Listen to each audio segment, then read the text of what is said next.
An airplane. Yeah.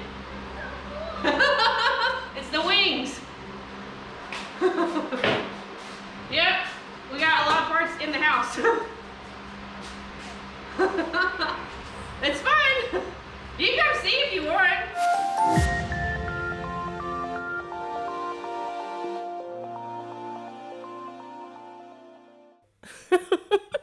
Yeah, so that was a neighbor walking by who hadn't seen the airplane build yet by that point in time. So that was a fun little discovery for her to see what's going on in our garage.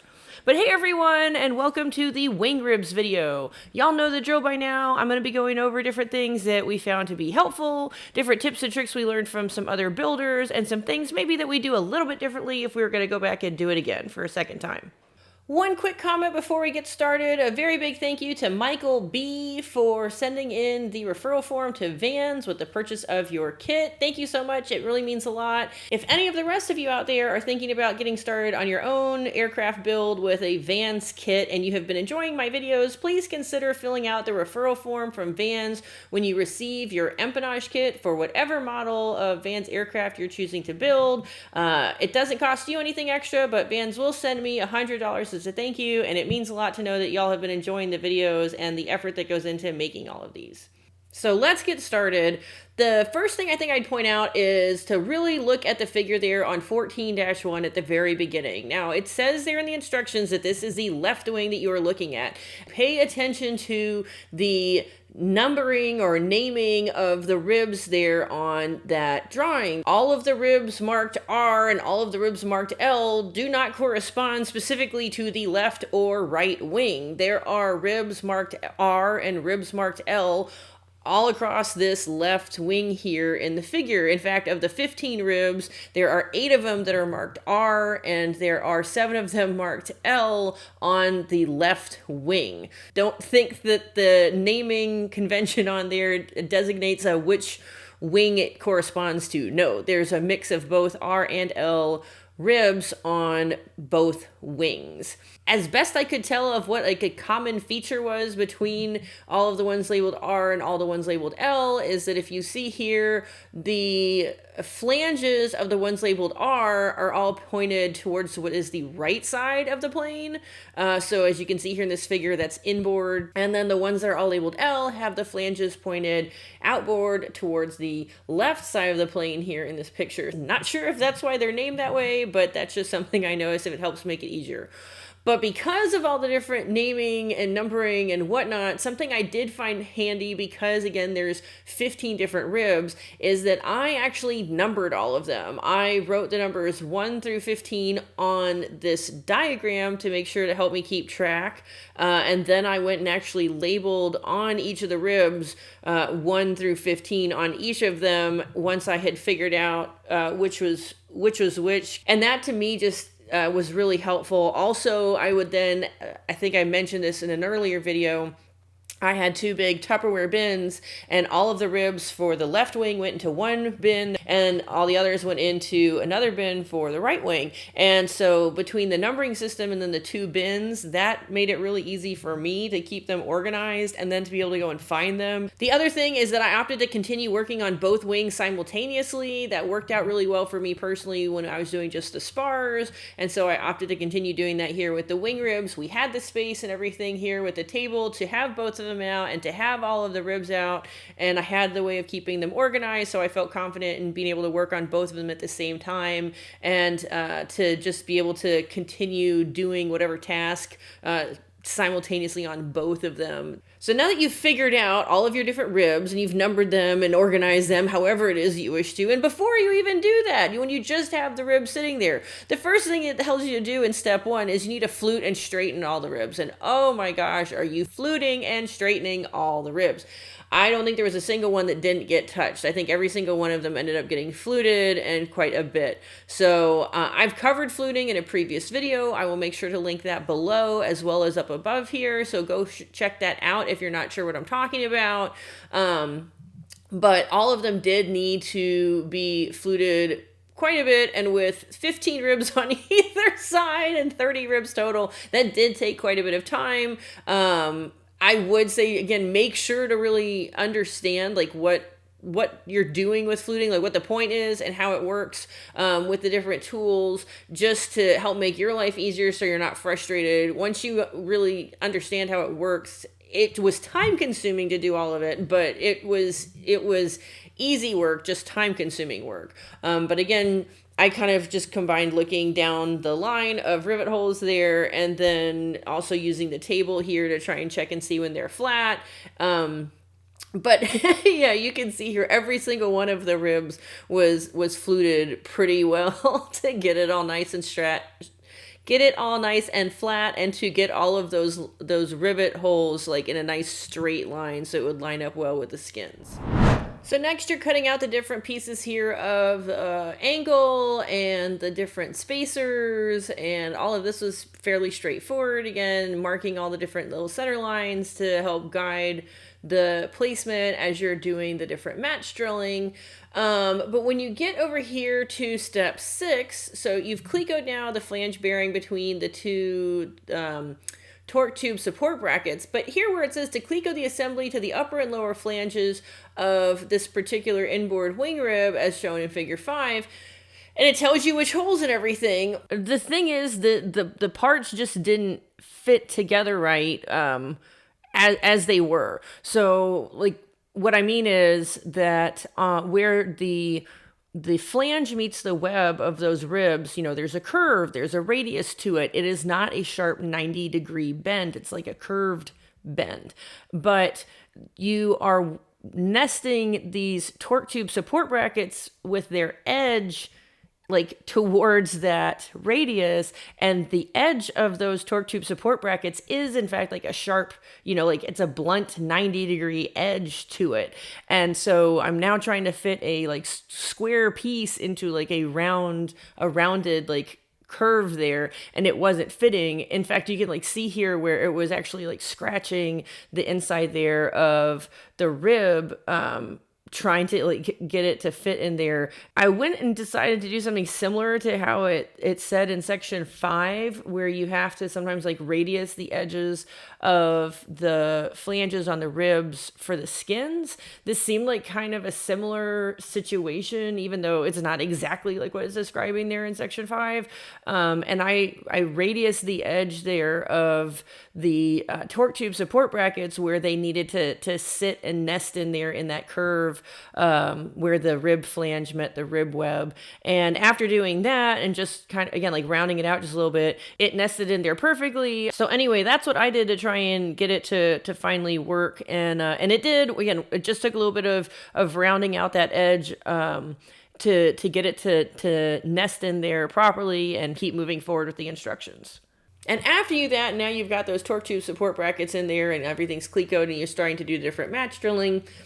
When you get to step 8, it mentions here match drill number 30 and cleco the torque tube support brackets to the that 1029C angle at 2 attach points using the support brackets as a drill guide. What I was able to do here, it talks about, again, using a right angle or extension bit for best results. So we happen to have a 12-inch number 30 drill bit, and there's 2 spots where the holes in the forward flange, so if you're looking here at figure 5, it's this flange, but those holes, there's 2 of them that line up pretty well with the holes that you are trying to match drill through the support brackets into that angle. And so I just picked the 2 that happened to look like they lined up the best, fed it through the hole in the forward flange there of the rib, and then went and was able to get the match drilling done for the 2. Then you'll go and take it out. You'll see there at the end of that step 8 where you're going to end up taking it out, and then you match drill the rest once it's out. But yeah, you're able to, there's 2 of the holes there in that forward flange that match up pretty well then with the holes you're trying to match drill through the torque tube support brackets. Now here in steps 9 and 10, I'm going to jump a little bit back and forth, but one pertains to the other, but kind of in like reverse order. This hopefully will make sense as soon as I'm done saying it. In step 10, let's start there. It tells you to cleco the W1025B right flap hinge rib and the W1025A flap hinge bracket to the 2 alignment holes in the W1011 left end-board wing rib as shown in figure 8. So you can see here in figure 8, there's only 2 holes currently at the end of that W1011 left rib that you are now going to be clecoing those 2 W1025B right and W1025A 2. This is relevant actually a little bit in step 9 because when I went to go and cleco everything together there in step 9 to do it, if you look at figure 7, that you're using the W1010 right rib for step 9. And here in figure 7, you can see there's already holes in that W1010 right rib. You are final drilling. You are not match drilling. And I went to go and cleco everything, and the thing is that there's only 2 holes in the W1025A flap hinge bracket that will accommodate the number 30 clecos that you're supposed to be using here so you can do the final drilling to number 30. You can see here in this picture, the holes in the W1025B left, those are already big enough for the copper clecos for the number 30 holes. But there's only these 2 that correspond to the 2 it mentions there in step 10 in the W1025A that can accommodate those copper clecos right off the bat. So that's what I'm saying, like that little tidbit it mentions in step 10 is still pertinent there in step 9.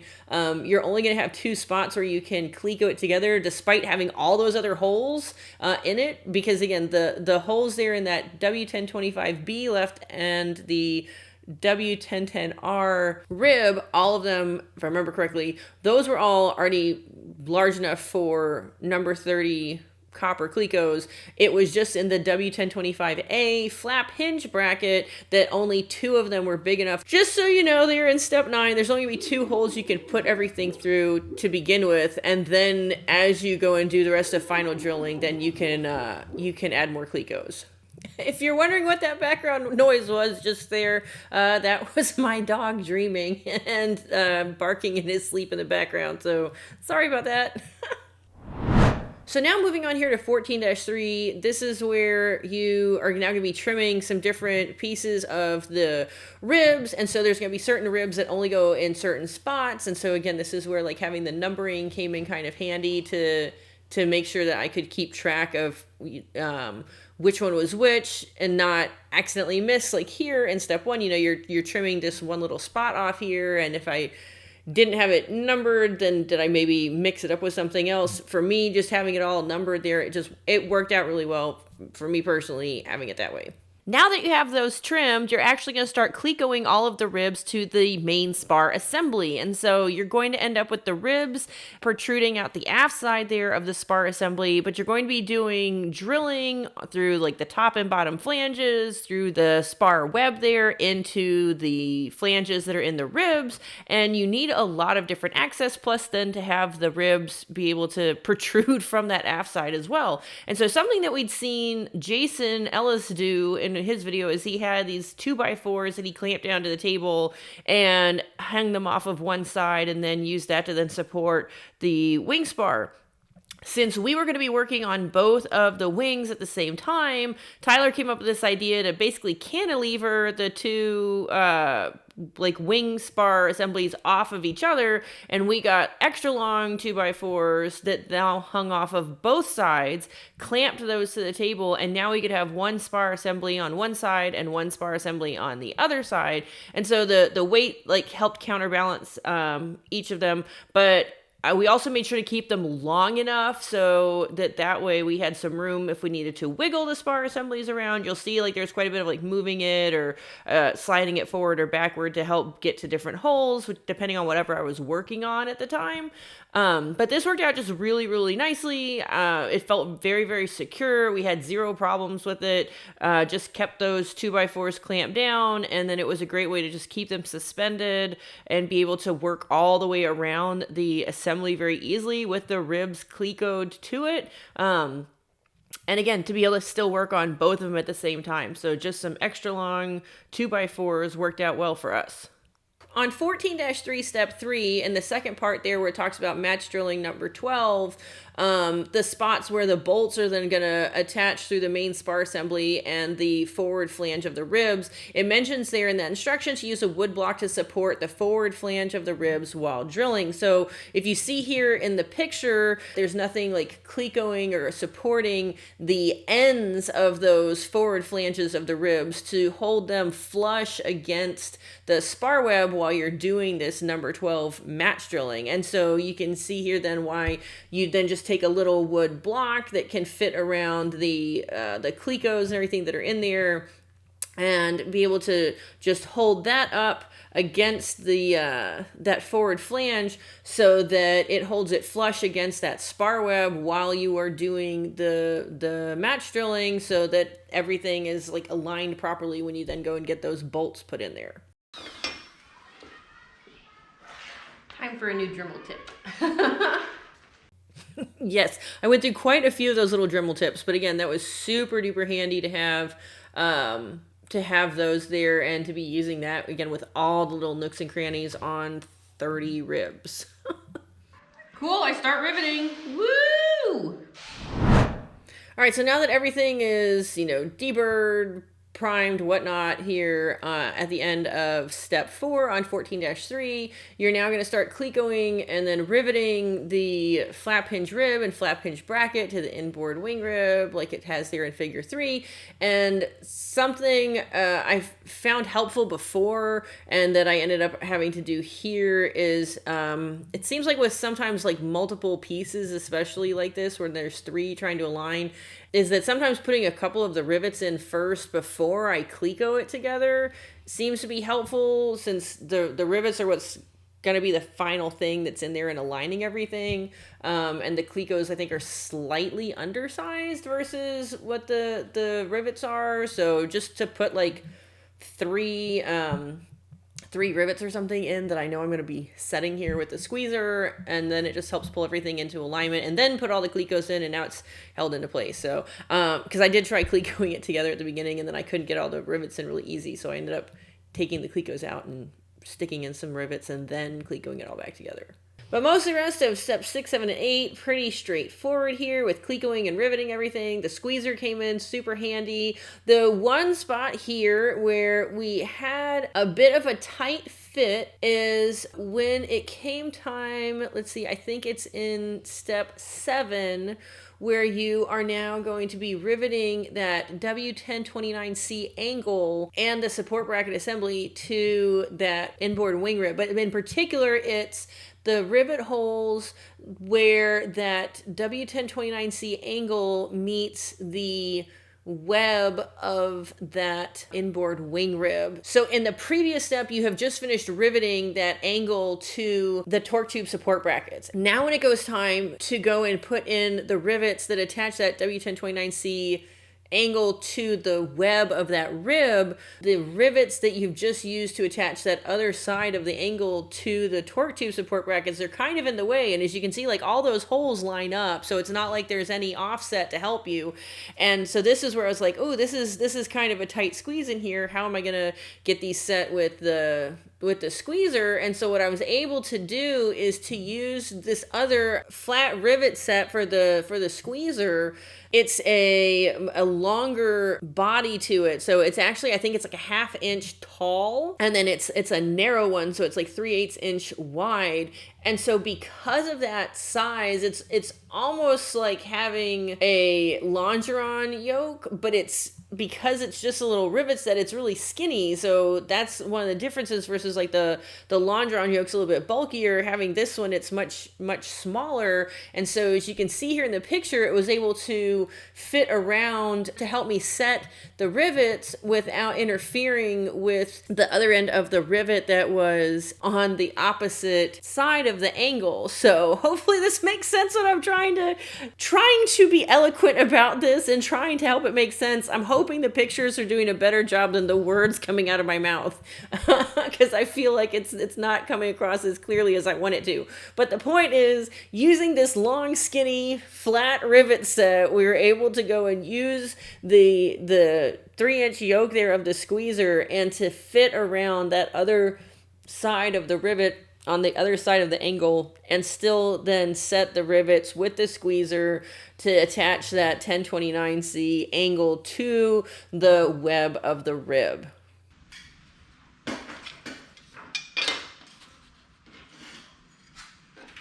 I wish I'd thought to do all 6 at the same time, to not have to now be going back and changing all of I was thinking about that earlier, and I just didn't think about it. It's okay. It's not that big of a deal. No, but it's just like, it sure would have been nice to not be It would have simplified resetting everything. Yeah. And that's basically just kind of been the synopsis for this whole thing. To me, with the wing ribs especially, I can see how someone could argue with the spars, maybe, but still, I think doing them both at the same time, it's just, you don't have to reset everything over and over and over and over and over again. So. Yeah. All right, on to 14-4. You're going to be enlarging these different holes for snap bushings, for the pedal line, and different wire runs. But I just got some different wood blocks out and everything to go and do it, because you are going to enlarge the holes a good amount. And so just have it nice and stable and supported and everything while you're running the uni bit through there. 2 things I do want to point out here is, one, to make sure to look, like it says there in step 2, to install the snap bushings oriented as shown in figure 2. So just make sure to look there at the drawing, because some of the snap bushings are inserted from the inboard side and some of them are inserted from the outboard side. The majority of them have the bushing protruding towards the opposite direction of the flange. I say the majority because we're about to get here into something I found on the last part. In the last half there of step 2, it's addressing in particular the W1010, in this case R rib, which is the inboardmost rib, where you just put in that W1029C angle that we talked about just a minute ago. And when you go to enlarge the hole for the bushing, because that angle's there, you are going to end up actually like drilling a little bit of that angle, so it's going to put a bit of a notch in it. It says here in the instructions everything it's going to do that. It says it's okay, but it's this next part here where it says to install a snap bushing inserted from the inboard side of the rib as shown in figure 2. Except when you look at figure 2 here, it's actually inserted from the outboard side. And so that I believe this is a typo, and that the drawing is correct, the wording is wrong. Because as you can see here with that W1029C angle, if you were to try to insert the bushing from the inboard side, because of that bit of angle that's there, the bushing would not sit flush, because it would be raised by that little 1029C angle, and it would not be able to sit flush then against the web of that rib, and I don't think it would even actually really fit at all. So you have to go and insert it then from the outboard side like it has in the drawing. But if you get to it and then you drop it in, it floats on top of boiling water. Oh God! I just threw 2 Clegos in my sweet tea. Can you please get that out? No, here. They're swimming. Sweet tea Clegos. Shouldn't have put it so close. And now we finish off the wing ribs with 14-6, which has 1 step, but it is an interesting and fun one because you have so many bolts that you now have to go and identify and locate and then assemble to everything. You get all the bolts and everything all sorted out? Yep. Nice. All those different ones that have to go for the wing ribs. Because of all of these different size steps. So you can see the lengths are all going to be different because the steps are all different. So again, nothing complicated, just trying to make sure to keep track of which bolt went where and that we had all of the right ones in the right spot, and then it's a matter of torquing them per, like it says, the values given in section 5V. That's it, the wing ribs are done! Woo! Yay! Yay! Wing ribs done!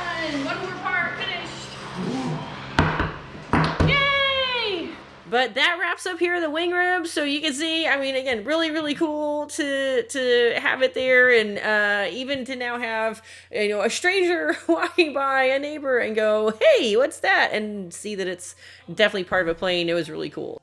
But thanks for watching. I hope you enjoyed this video. If you did, please be sure to give me a thumbs up, and be sure to subscribe to my channel if you haven't already done so for more videos like these, and to follow along as we build our RV-10.